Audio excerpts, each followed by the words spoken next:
We have another Thank 10 you, minutes to tremendous. wrap up this morning before we go upstairs and view the joint session of Congress.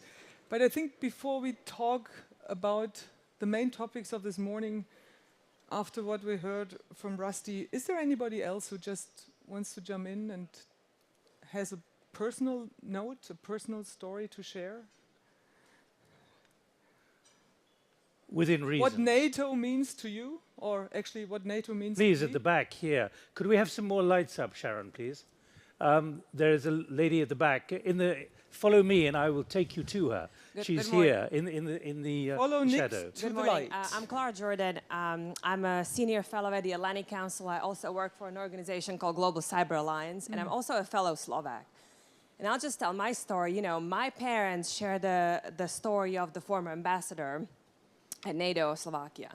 I have a story that I came to educational system where the borders were open.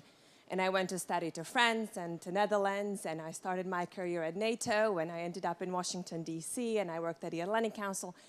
But what really scares me is that when I look back, there is a generation that forgets that what we have now was not, given to our parents or the previous generation. So, my message is, what can we do about that?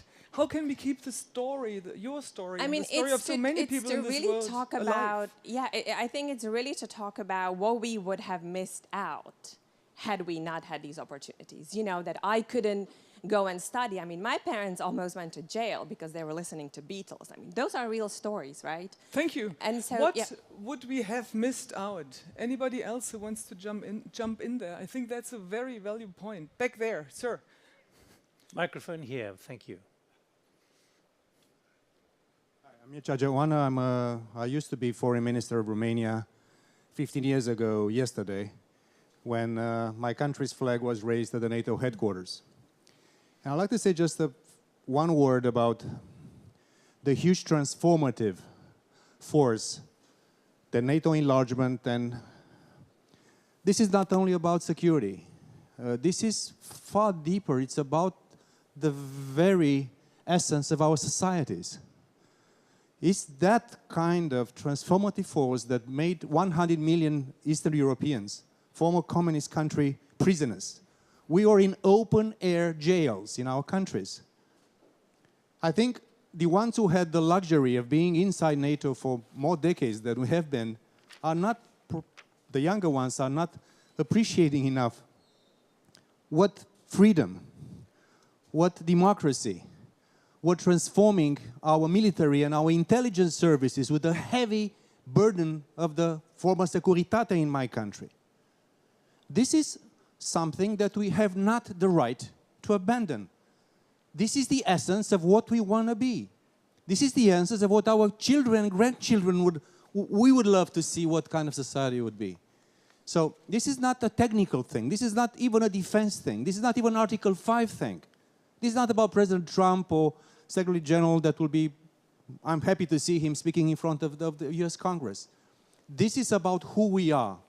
And more important, who we want to remain and stay in the future. This is about democracy and freedom, my friends. This is what we should defend together. Give him a hand. This is about who we are. Thank you so much indeed. Anybody else? This is a moment, I think, of sharing emotions. Ma'am. Laura Kennedy, now with Foreign Policy for America. But as I mentioned earlier, I'm a career, or was a career U.S. Diplomat. And I remember on September 11th, I was in what we call jokingly charm school to prepare to go out for my first ambassadorial assignment. So we had the screens on, saw the planes hit in New York. There were reports that the State Department had been hit. My family was frantically calling me. Much of my family is from New York, so we had that trauma. And then it will never, ever leave me the fact that NATO came, to the U.S. defense immediately for this transformative, sadly, effect for the U.S. Then when I went out to my first ambassadorship in Turkmenistan, which is a neutral state, but obviously bordering Afghanistan, NATO reps were calling me constantly in terms of what can we do to get supplies into Afghanistan and so on. So I will never, as an American, forget what NATO did for the United States in its time of need. So thank you, NATO. Thank and you happy very, birthday. very much. It's not about the Eastern European countries, it's also about this very country. Thank you. Nick, hard cut, what is the main thing you take away from this morning? I'm just going to give you 3 or 4 personal reflections. I was very struck by what Rose Guatemala said about NATO not engaging in an arms race. The fact is that it's about defense and deterrence. But she then used a fascinating description of what it can be like behind closed doors in NATO. She says it's knockdown, drag-out fights at NATO headquarters, shouting matches as well. So that's indicative of what we don't see in the tensions that there are within the alliance. I was also very struck by the Turkish foreign minister when pushed that Turkey does not know what US policy is in Syria. He also made it very clear that Turkey can buy any system, including the S-400. That's a bilateral issue. Thirdly, I was very struck in the technology discussion about how far behind NATO is on this, and we heard that from the commander from Transformation. But he said very clearly, what I need to do is get rid of all my staff officers, or a good number of them. What I need to do is recruit the next generation, like my grandchildren, because they are the people who will understand the kind of adversary we're up against. And I was very struck again in the last session by the fact that it's clear that technology and the technologists are driving procurement as opposed to the defense needs and defense demands. And that's an inversion. That's a somersaulting of the normal assumptions. But everything we've heard this morning so far, and we're only halfway through the day, has been about the speed and the enormity of change. And the question remains what we posed at 9:05. How rapidly can NATO adjust, both the nation states, but also NATO as an alliance? And that's what we're going to hear, I hope, from the Secretary General and others this afternoon after you return from your buffet lunch on the first floor. I think we have a couple of minutes. Here are sitting the youngsters. How do you lead NATO into the future, sir? You personally? Me personally. You're being appointed now. I mean, I think that Lewis said in the technology panel is right. You have to give us the opportunities to lead, to address the problems directly.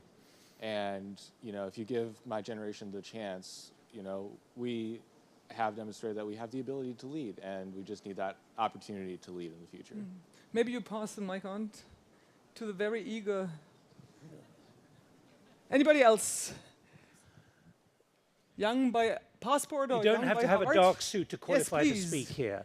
Anyone can speak. Please. Next gen is especially important. Remember what we said right at the beginning. There are large numbers out there who are watching who are from the next generation. This is about the public out there and what they're taking away from NATO now. No. Hi, my name is Kara Hernandez. I'm kind of like a consultant. We've been working in Central America for the past couple of years. And I do think it's really interesting as NATO starts engaging with Latin America, starting with Colombia, how they can start engaging with other countries in that region because it's very similar threats. You know, we have to think about Russia and we have to think about North Korea and Iran. And I just think it will be very interesting to see how NATO continues those partnerships. Thank you. One more, lady. Don't apologize. I was just going to say 2 things. One, I think it's very important to remind my generation of the importance of the peacefulness of society that we live. I've never had any similar hardship to, for example, my dad growing up in Spain with Franco. And I can understand it rationally, but I will never really know what it was like. So I think it's very important to remind us. And then as youngsters, if you give us the opportunity to lead, as my colleague said, you have to recognize that many times our ideas are not narrowed down by experience. So sometimes things we may suggest may seem really out of the realm of possibility, but I think that's exactly what we bring to the table. We bring new ideas, different perspectives that are not narrowed down by our experiences and what may or may not be able to be possible, and that's the value of what we add. Thank you so much. Can I keep the microphone one moment? Do you think your generation, you've got the microphone, you happen to be standing up, but there's a level of adversity which is looming, and there are a number of threats which are clearly on the agenda. which on balance the public either don't want to listen to or just don't want to know about. But whether it be Russia or China or cyber, there are levels of insecurity coming down the track, not in 50 years, but maybe 50 days, which your generation probably doesn't have an understanding of. There are many who say that where we are at the moment, it could be worse than the Cold War. But you don't remember the Cold War because you weren't around.